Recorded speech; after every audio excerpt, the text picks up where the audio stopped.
ঈশ্বৰ চিন্তা কেৱল মস্তিষ্কৰে নহয়, হৃদয়ৰ পৰা হ'ব লাগিব। সত্য, ত্ৰেতা, দ্বাপৰ, কলি, এই চাৰি যুগৰ শ্ৰেষ্ঠ কলিযুগ আজিৰ পৰা বহু বছৰৰ আগতে এই পৃথিৱীত পদাৰ্পণ কৰিছিল।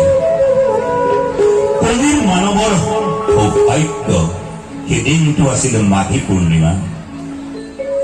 ভাৰত ভূমিৰ অজনী সম্ভৱ তাণ্ডৱ শ্ৰেষ্ঠ ধৰ্মৰ সৃষ্টিৰ পৰিণতি অভিমন্যুৰ পুত্ৰ মহাপৰাক্ৰমী পৰীক্ষিতৰ ৰাজ্যত যেতিয়া কলিয়ে প্ৰৱেশ কৰিছিল, তেতিয়া কলিক ৰজাই উপায়হীন হৈ মাত্ৰ 4 ঠাই দিছিল।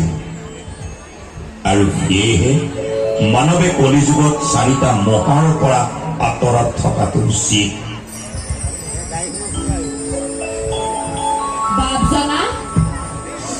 মহাপৰাক্ৰমী ৰজা পৰীক্ষিতে কলিক কিয় বাধা দিব নোৱাৰিলে?